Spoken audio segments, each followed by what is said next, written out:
Good evening, it is Ralph. We are tearing apart this dashboard on the tin can, the 2001 Nissan Xterra. I should have taken the video at the beginning so you saw more of that process, but nobody wants to see that garbage. So I figured I'd start with, I took it in today to get the PA state inspection and emissions done. I thought I was smooth sailing. I was super excited. Every year when I take my beaters in, it's always an issue. This didn't have a check engine light. The brakes were okay, you know, this and that. There were some things, but I figured it would be totally fine for PA. So I stopped. I ran after work. I stopped and dropped it off at my local mechanic. And I went for a quick walk outside while he was doing the inspection. And when I looped around and came back, I saw it was sitting outside. I'm like, wow, that's great. He must have inspected it. And it was quick. You know, his guys got in there and tore it apart and looked at it, and it was really fine. And I looked at the windshield, and we usually get 2 stickers on the windshield, state and emissions, and there were no stickers. So I was like, that can't be good. So I peeked inside, saw some paperwork, and I went inside and talked to my mechanic, and he said that it had failed, the emissions. I was like, well, dude, I thought this was finally my smooth sailing vehicle. There's no check engine light. This is great. It's running great. And he said, well, it failed for 2 reasons. One, the engine light isn't lit up, so it must be burned out. And 2, it's throwing a code to light the light up. So double whammy. My first time ever having a light burned out. So I figured I would start with seeing if there was a light, if the previous owner removed it, whatever.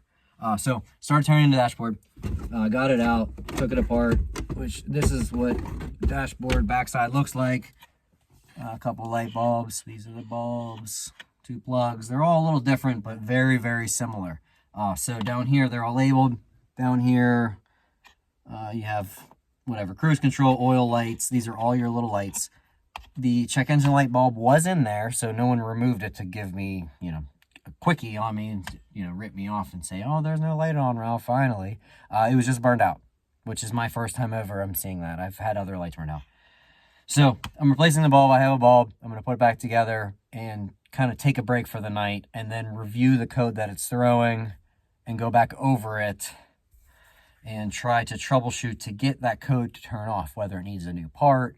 I think it's an EVAP code, which is my second favorite. My first one is the EGR, exhaust gas recirculation, which I always battle with. Battled that for many years on my tracker. So put this back together. I'm not going to bore you with that. This one was super easy to take apart. Usually you have to take the whole cluster out and all that because I always have to fix everything that I own that's older for beaters because it's a little bit of a process. So I just want to throw this video up there and show you guys that you can pull the dash out and replace bulbs. Luckily I had one. I think you could probably buy one of these at the auto parts store, these little dashboard bulbs.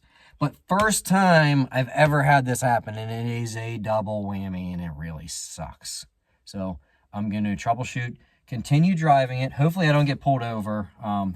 But sometimes I've heard if you get pulled over and you have an appointment and you're working on trying to get it to pass, the police officers will give you like a warning or be lenient, but let's just have we don't deal with that anyway. So check back at a later date when hopefully I overcome this, because these check engine lights just haunt Ralph. I mean, oh my gosh.